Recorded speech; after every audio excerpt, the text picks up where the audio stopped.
लेकिन क्या यह अचानक हो गया? एक दिन में हो गया? नहीं।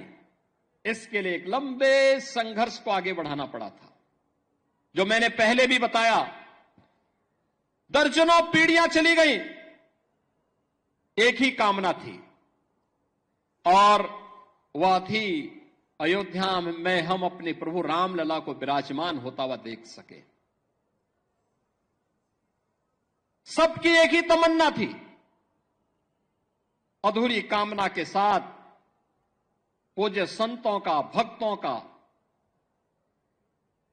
चला जाना, लेकिन संकल्प उनका इतना दृढ़ था कि उस संकल्प को पूरा करने के लिए हम सब सौभाग्यशाली हैं कि इन तिथियों को अपने इन भौतिक चक्षुओं से देखने का सौभाग्य हम सबको प्राप्त हुआ है।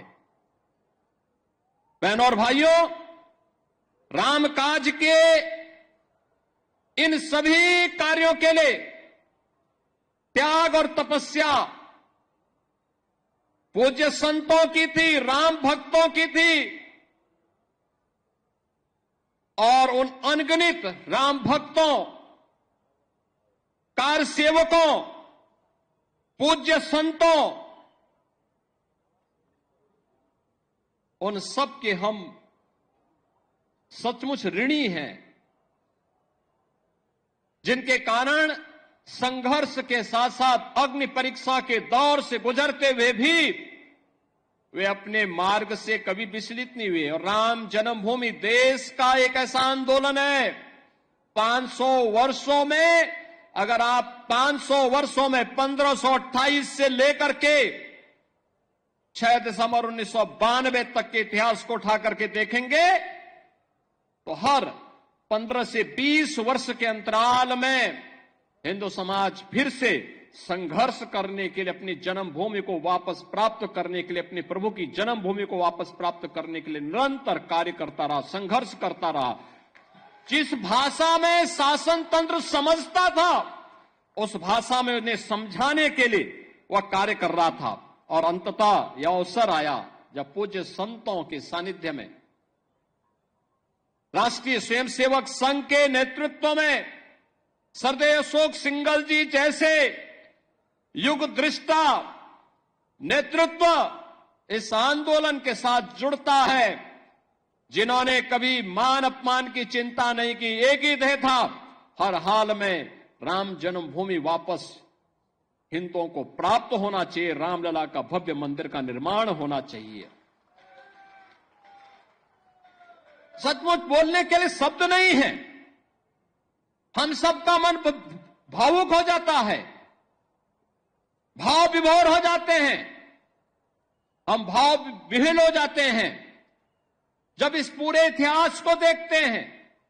उस आंदोलन को नजदीक से हम लोगों ने जब देखा, और आज जब यह परिणाम हम सबके सामने आता है, तो खुशी इस बात की होती है कि हम सब सौभाग्यशाली हैं। याद करिए, और मेरे लिए इसलिए भी सौभाग्य का विषय है कि हमारी 3 पीढ़ी उस अभियान के साथ जुड़ी रही। पूज्य महंत दिग्विजय नाथ जी महाराज को मैं नहीं देख पाया था, लेकिन अपने पूज्य गुरुदेव से जो मैं सुनता था, और मुझे याद है जब 2014 में मेरे पूज्य गुरुदेव अपने अंतिम, यानी उनके अंतिम श्वास चल रही थी, संजोग ऐसा था कि सरदेव अशोक सिंघल जी उस समय उनको देखने के लिए हॉस्पिटल में आए, और अंतिम बातचीत भी उनकी सरदेव अशोक जी के साथ ही। काफी देर तक वह देख रहे थे, अशोक जी की तरफ देख रहे थे, और अंत में एक ही बात उन्होंने कही। मैं देख रहा था, उस दौरान वो कई दिनों से किसी से बोल नहीं रहे थे। अशोक जी को भी काफी देर तक, लगभग 1 घंटे तक वह देखते रहे, एक टकटकी लगाओ निगाहों से देखते रहे, और अंत में उन्होंने अशोक जी को सामने बुलाया, कहा क्या राम जन्मभूमि का मंदिर बन जाएगा ना? तो अशोक जी ने कहा जरूर बनेगा, आप एक बार थोड़ा स्वस्थ होइए, जरूर बनेगा, जरूर बनेगा। और यही आश्वस्त के बाद कुछ ही दिन के बाद उन्होंने अपनी भौतिक देह का विश्राम कर दिया था। बहनों और भाइयों, बाबा अभिराम दास जी हों, पूज्य परमहंस रामचंद्र दास जी महाराज रहे हों,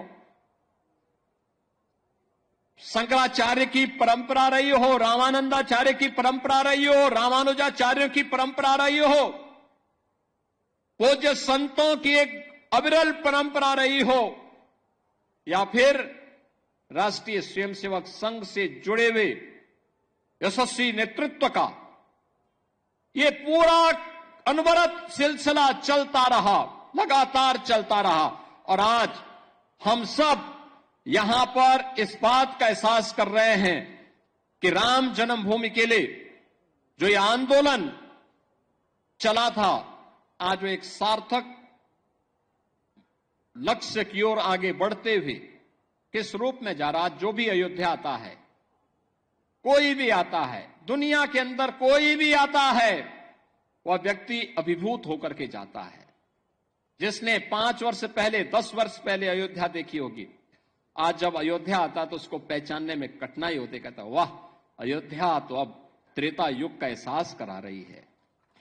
और हम कह सकते हैं अभी 1 साल 2 साल और देखें, जब ये पूरा परिसर, राम जन्मभूमि का पूरा परिसर अपने भव्य रूप में आएगा तो दुनिया का सुंदरतम नगर के रूप में, सबसे आध्यात्मिक, सबसे धार्मिक, पुरी के साथ साथ धाम के रूप में, दुनिया की सबसे वैभवशाली नगरी के रूप में हमारा अयोध्या धाम विकसित होने जा रहा है, उस ओर आगे बढ़ रहा है।